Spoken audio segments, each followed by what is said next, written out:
1994 in New York was crazy. The waiting is over! The New York Rangers are the Stanley Cup champions! Had the Rangers win the Stanley Cup first time since 1940. You have the Knicks go to the finals. The New York Knicks headed to the NBA Finals. During the Knick and Ranger playoff run, the O.J. Simpson case emerged out of nowhere. You had the World Cup come to America for the first time. Out for the shots, and it's The Yankees were outstanding. For the first time since 1904, there will be no World Series. And that strike just threw cold water on them. Turned out to be an incredible year with all of it jam-packed into just a few weeks and months. The third and a 2-2 tie. Kovalov, save, rebound, score! Messier! And here are the Rangers getting into the semifinals, the Eastern Finals with the New Jersey Devils. The Rangers haven't won since 1940, as in the chant. Game 6 in New Jersey, Rangers down 3-2, and if you're a Ranger fan, you're probably fatalistic and figure, I know what's coming now, they're going to lose in Game 6. Mark Messier, their sort of larger-than-life captain, truly vowed that they would win the game. Driver, Kovalov to Messier! Score! But Messier scored 3 of the 4 goals. It was really the most indelible moment in Ranger history that he pulled this off. Once in a great while, you see a visceral leadership by a great player who not only leads by example, but leads by mental toughness and personality. And that was Messier.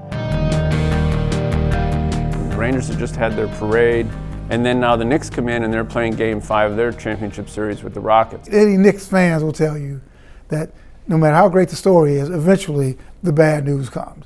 And it's a Friday night, obviously sold-out crowd, national television. That day was probably the craziest day in sports. That was the famous O.J. Simpson and the Bronco. This is before smartphones. This is before there was a supercharged video board where they could have put the Bronco chase up on the board in the arena. And I was sitting in front of one of the monitors in the press box. We were all halfway looking at the game, but people were kind of almost falling into the press box to see the chase. The press room was actually just off the court, and we're watching the Bronco chase on the TVs in the press room. And I kind of look to my right, and there's Dustin Hoffman, and I look behind me, and there's Billy Crystal, and I look over to my left, and it's Woody Allen. And we're all just standing there watching the Bronco chase at halftime. And it's going on and on. The game resumes. Nobody leaves. Everybody's inside just watching the Bronco chase. And finally, with about 5 or 6 minutes into the third quarter, I think it kind of dawned on everybody, I got a job to do. I'm here to cover the game. I remember one of the referees, Ed T. Rush, came over to me at courtside and just said, you know any more about the O.J. chase? It was on everybody's mind in the middle of the game. The Republic of Ireland have beaten Italy for the very first time. Less than 12 hours after the Knicks Game 5, there's a sold-out crowd in Giant Stadium, 12 miles away for the first game of the World Cup in New Jersey. People from FIFA were worried. Will anybody come? Will they know how to sell tickets? People in America don't like soccer, but the United States also likes a big party, and everybody went and bought tickets. They set an attendance record that has never been broken since. I went to see one of the first-round World Cup games. I took my dad. We had good seats. I've been in the Port Authority way too many times in my life.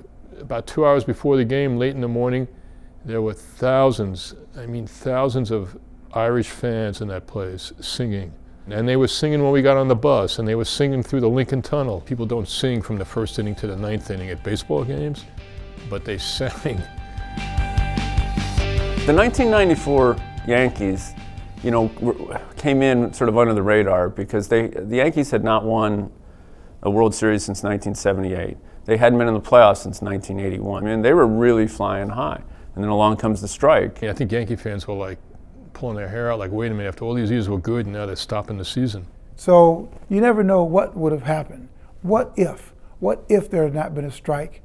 What if the Yankees had won the World Series? And all I remember from that was this terrible sense, as a baseball fan, this terrible sense of emptiness, that there was no baseball. They called off the World Series, unthought of, and yet it happened.